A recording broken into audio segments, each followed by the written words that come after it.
So the book Wicked, the whole concept was kind of like a prequel. What's the backstory? Why did these characters exist, and why did this woman become the Wicked Witch?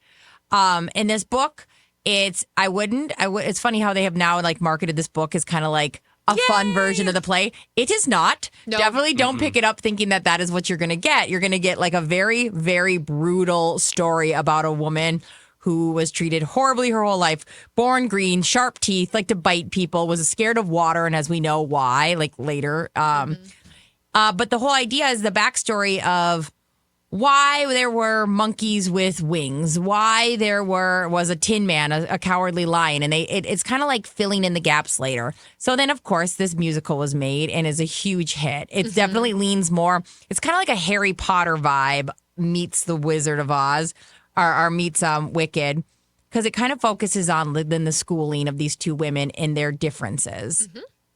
So now you're all caught up on the Wicked of it all. History of Wicked. Now, what's really cool, and we're like, okay, yeah, it's cool they made this movie. Like, that's fun.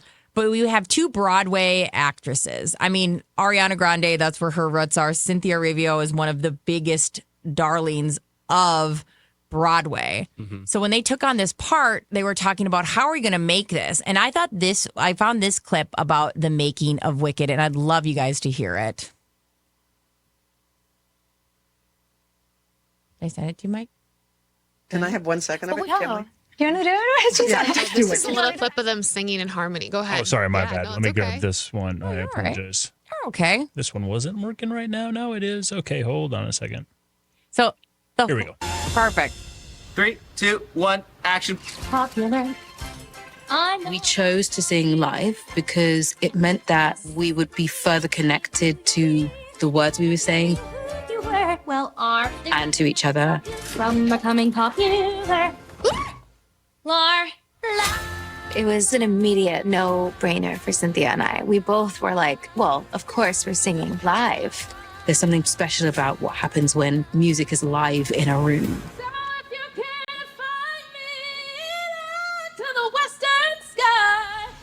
Perfect. You're perfect. So we're perfect. So it's pretty unique situation where they're going to do the take over and over, and each time the person's singing live. Because as you know, like it'd be way easier if it's like, okay, we're going to be mouthing it, but these two women said no, and then everybody in the movie followed suit. Well, and they would sing it, but they wouldn't actually necessarily use that audio more than anything. Yeah, I'm saying sometimes they'll even just mouth it for like even the part of scenes if you're doing a stunt.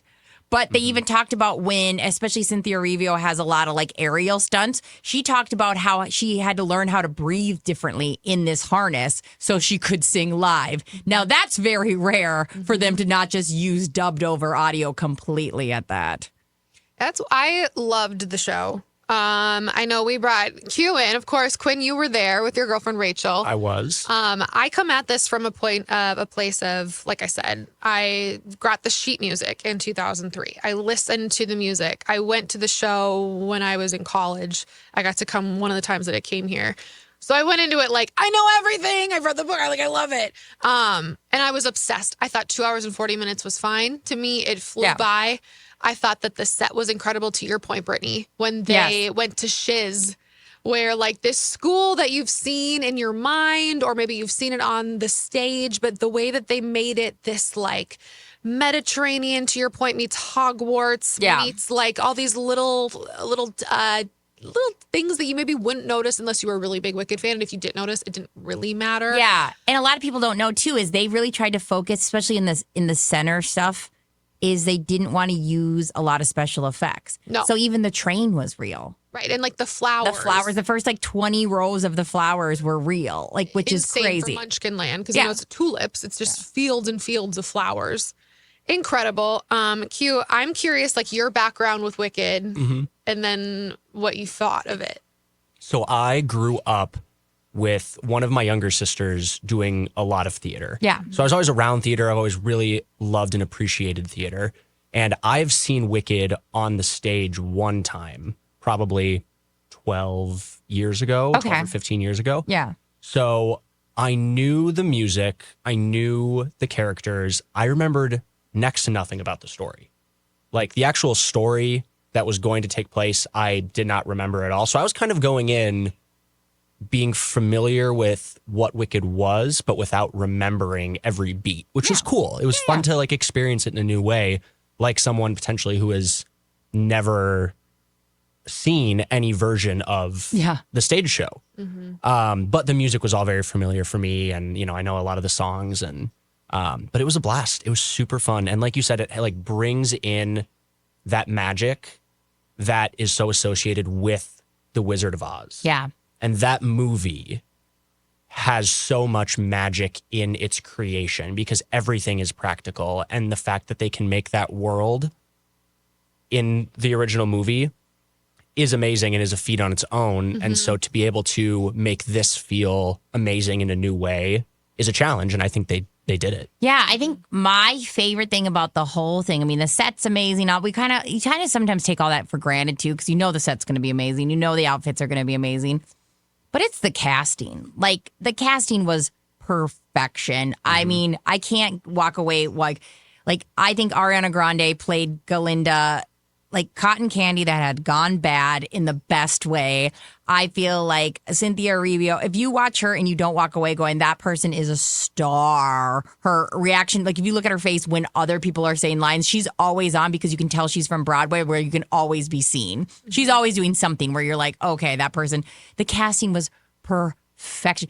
Goldblum as The Wizard. The Wizard. Yeah. His casualness of like these big decisions is so good. I mean, Jonathan hands down. Bailey was awesome. Yeah. Michelle Yeoh. Yeah, I would say like everybody shined and it was hard too because it's rare. You're like, usually you're like, here's a standout person, but everybody they nailed the casting on this. I think one thing too that was like really interesting to me was number one, they added a couple of things, as we said, that we will not spoil, but that were really fun surprises because it's the first half of the Broadway show. So it ends in the exact same spot.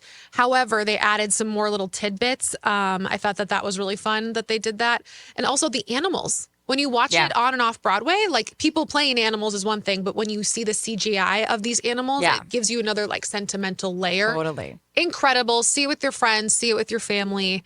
It was beautiful. And like I've only seen the musical once. The girl I brought had never seen even Wizard of Oz, loved it. So I think all walks can be fine watching it. It's just it's a good movie. So good. We loved it. We loved it. Amazing.